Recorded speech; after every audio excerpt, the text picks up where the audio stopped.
Le Mondial de Paris, c'est bien sûr le salon des constructeurs français, mais pas seulement. Beaucoup de marques étrangères présentent des nouveautés. Petit tour d'horizon sur Caradisiac.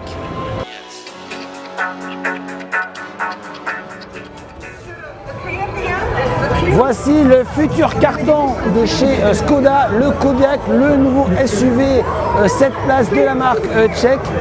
Bien sûr, on retrouve les valeurs de Skoda, de l'habitabilité, un volume de chargement énorme qui oscille entre 700 et plus de 2000 litres. Un prix canon, bien sûr, chez Skoda à partir de 25 000 €. Et si vous demandez ce que veut dire Kodiaq, ça veut dire ours. Marque spécialiste des véhicules hybrides, Toyota nous présente son CHR qui sont son nouveau SUV compact, disponible en essence mais bien sûr avec en motorisation hybride. Comme vous pouvez le constater, des lignes très futuristes, assez clivantes par rapport à d'autres modèles de la marque comme par exemple la Mirai. Je trouve c'est plutôt sympa, les tarifs débuteront à partir de 23 000 €. Beaucoup de véhicules électriques sur ce Mondial de Paris, la preuve avec l'Ampera i, nouvelle citadine du groupe Opel. Attention toutefois, elle a mi-chemin entre les citadines et les moyennes berlines puisqu'elle mesure à 4,17 m, un véhicule 100% électrique. Opel annonce une autonomie réelle de 400 km et peut-être même 500 suivant comment vous roulez.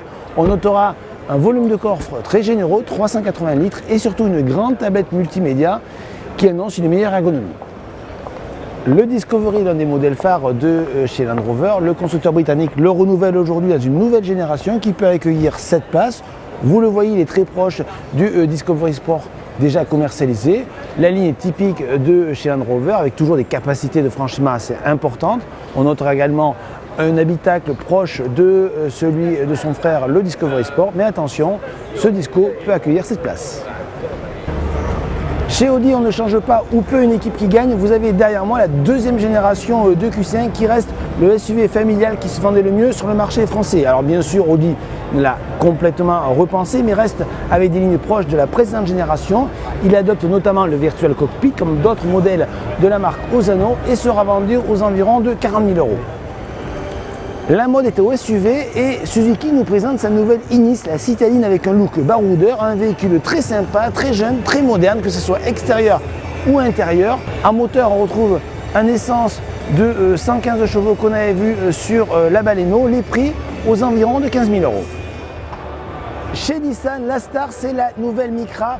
Comme vous pouvez le constater, elle n'a plus rien à voir avec la précédente génération et se rapproche au niveau de son style du Juke, très marqué, très clivant, on aime ou on déteste. Elle est beaucoup plus grande que la précédente génération, 4,07 m et pour une fois est fabriquée à Flins. C'est vraiment une première fois dans l'histoire de Nissan qu'on a une voiture fabriquée en France. On a un véhicule plutôt sympa, plutôt jeune. Nissan a énormément travaillé la qualité perçue à l'intérieur de l'habitacle. En clair, elle a de fortes chances de cartonner. La Dacia Sandero est le véhicule le plus vendu en France aux particuliers.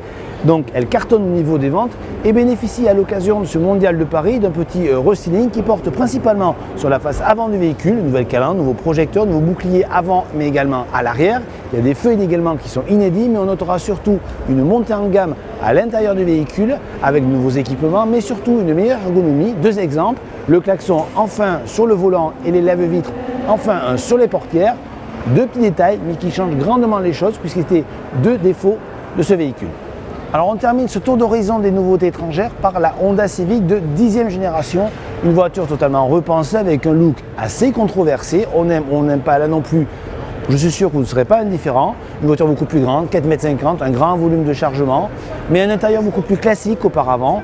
En clair, cette Honda Civic, c'est la voiture de la rupture, il faut espérer de la relance.